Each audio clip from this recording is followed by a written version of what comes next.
राजकुमारी ने हंसकर कहा, पिताजी, दुर्ग की चिंता ना कीजिए। जब तक उसका एक भी पत्थर पत्थर से मिला है, उसकी रक्षा मैं करूंगी। अलाउद्दीन कितनी ही वीरता से हमारे दुर्ग पर आक्रमण क्यों ना करे। आप निर्भय होकर शत्रु से लोहा लें। यह जैसलमेर के राठौड़ दुर्गाधिपति महाराव रतन सिंह की कन्या थी। इस समय वलिष्ठ अरबी घोड़े पर चढ़ी हुई थी और मर्दानी पोशाक पहने थी। उसकी कमर में 2 तलवारें लटक रही थी। कमरबंद में पेश कब्ज, पीठ पर तरकस और हाथ में धनुष था। वह चपल घोड़े की रास को बलपूर्वक खींच रही थी, जो एक क्षण भी स्थिर रहना नहीं चाहता था। रत्न सिंह जरह बख्तर पहने एक हाथी के फौलादी हौदे पर बैठे आक्रमण के लिए प्रस्थान कर रहे थे। सामने राजपूत सवार नंगी तलवारें लिए मैदान में खड़े थे। उनके घोड़े हिनहिना रहे थे और शस्त्र झंझना रहे थे। रत्न सिंह ने पुत्री के कंधे पर हाथ रखकर कहा, बेटी, तुझसे मुझे ऐसी ही आशा है। मैंने तुझे पुत्री नहीं, पुत्र की भांति पाला और शिक्षा दी है। मैं दुर्ग को तुझे सौंपकर निश्चिंत हो रहा हूँ। सावधान रहना, शत्रु वीर ही नहीं, धूर्त और छलिया है। बालिका ने वक्र दृष्टि से पिता को देखा और हंसकर कहा, नहीं पिताजी, आप निश्चिंत होकर प्रस्थान करें। रत्न सिंह ने एक तीव्र दृष्टि अपने किले के धूप से चमकते हुए कंगूरों पर डाली और हाथी बढ़ाया। गगनभेदी जय निनाद से धरती आसमान कांप उठे। एक विशालकाय अजगर की भांति सेना किले के फाटक से निकलकर पर्वत की उपत्यका में विलीन हो गई। इसके बाद घोर चीत्कार करके दुर्ग का फाटक बंद हो गया। टिड्डी दल की भांति शत्रु ने दुर्ग को घेर रखा था। सब प्रकार की रसद बाहर से आनी बंद थी।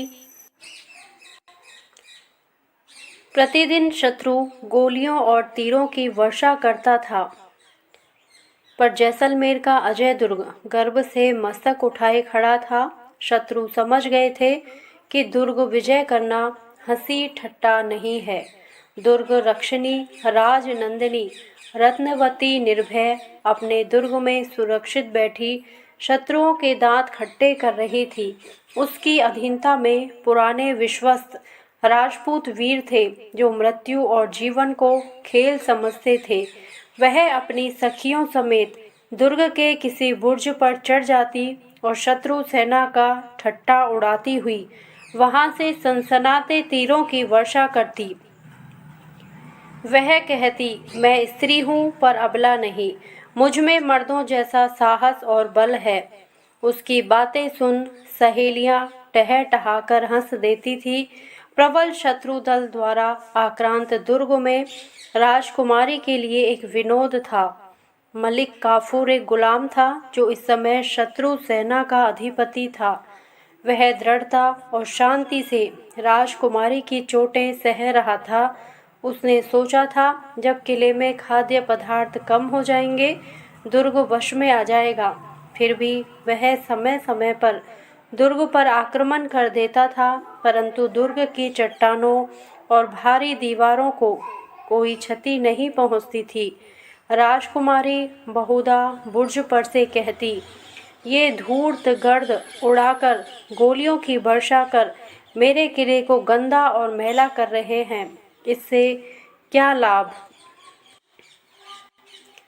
शत्रु दल ने एक बार दुर्ग पर प्रबल आक्रमण किया। राजकुमारी चुपचाप बैठी रही। जब शत्रु आधी दूरी तक दीवारों पर चढ़ आए, तब भारी भारी पत्थरों के ढोंके और गर्म तेल की वह मार पड़ी कि शत्रु सेना छिन्न भिन्न हो गई।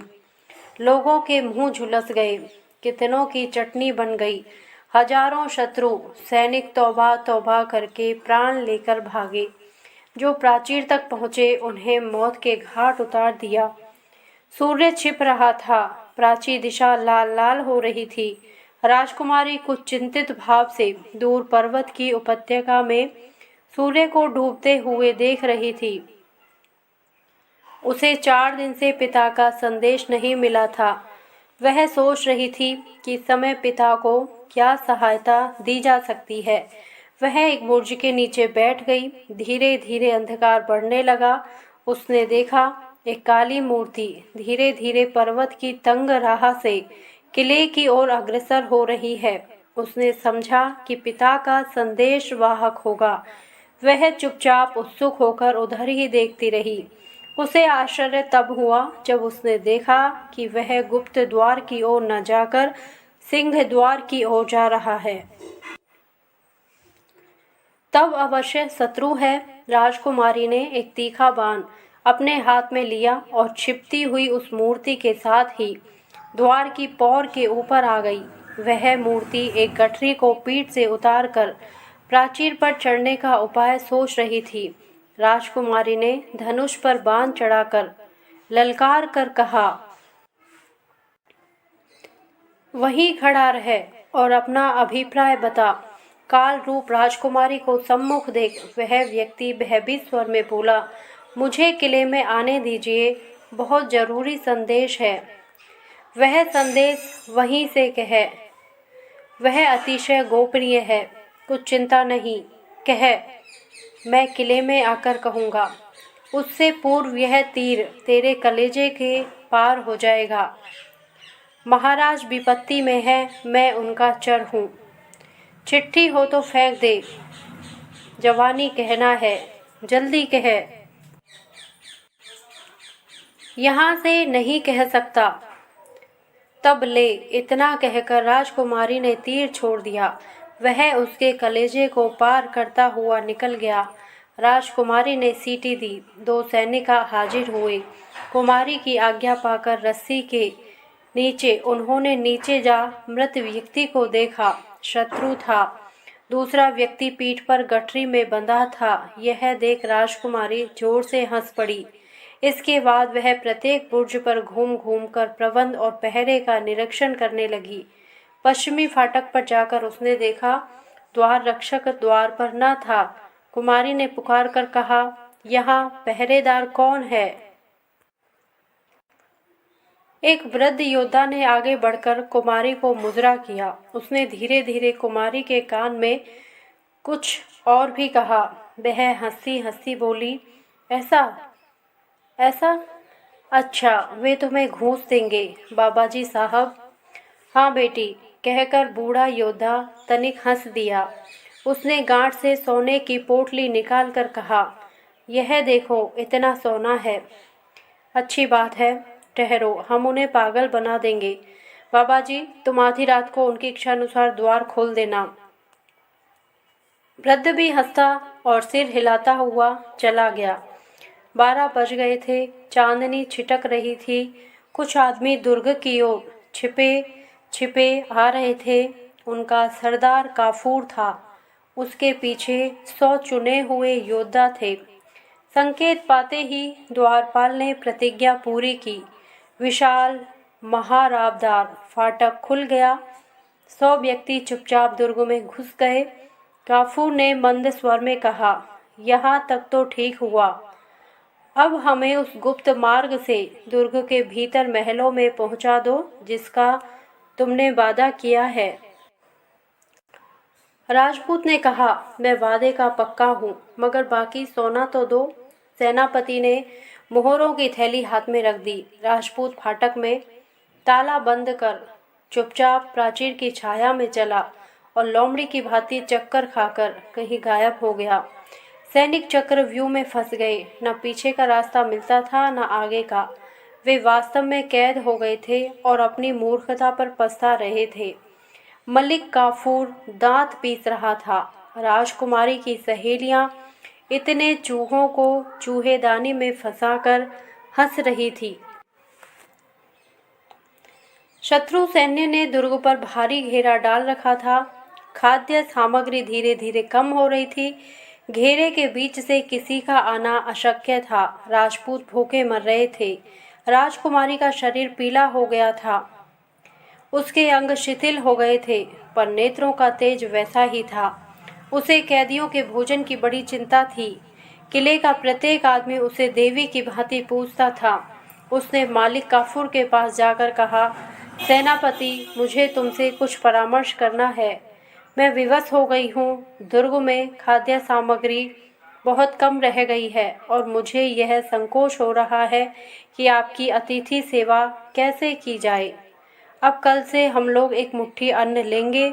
आप लोगों को 2 मुट्ठी उस समय तक मिलेगा जब तक दुर्ग में अन्न रहेगा।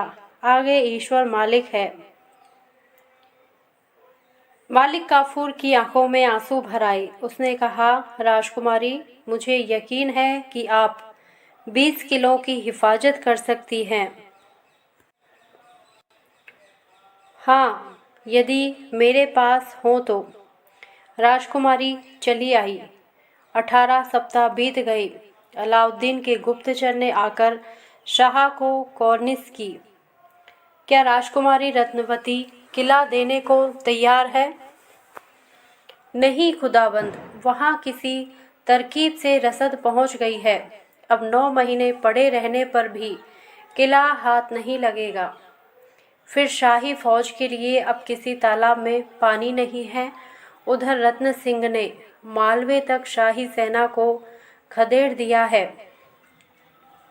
अलाउद्दीन हतबुद्धि हो गया और महाराज से संधि का प्रस्ताव किया। सुंदर प्रभात था। राजकुमारी ने दुर्ग प्राचीर पर खड़े होकर देखा कि शाही सेना डेरे डंडे समेत उखाड़कर जा रही है और महाराज रत्न सिंह अपने सूर्यमुखी झंडे को फहराते विजयी राजपूतों के सामने की ओर आ रहे हैं। मंगल कलश सजे थे, बाजे बज रहे थे। दुर्ग में प्रत्येक वीर को पुरस्कार मिल रहा था। मलिक काफूर महाराव की बगल में बैठे थे। महाराव ने कहा, खान साहब, किले में मेरी गैर हाजिरी में आपको असुविधाएं हुई होंगी। इसके लिए आप माफ़ करेंगे। युद्ध के नियम कड़े होते हैं। फिर किले पर भारी मुसीबत थी। लड़की अकेली थी। जो बन सका किया। काफूर ने कहा, महाराज, राजकुमारी तो पूजने लायक है। वे मनुष्य नहीं, फरिश्ता हैं। मैं जन्म भर उनकी मेहरबानी को नहीं भूल सकता। महाराव ने एक बहुमूल्य सरपेच उन्हें दिया और पान का बीड़ा देकर विदा किया। दुर्ग में धौंसा बज रहा था। धन्यवाद। यदि आपको यह कहानी अच्छी लगी हो तो प्लीज़ मेरे वीडियो को लाइक करें, शेयर करें और मेरे चैनल को सब्सक्राइब करें। Thank you.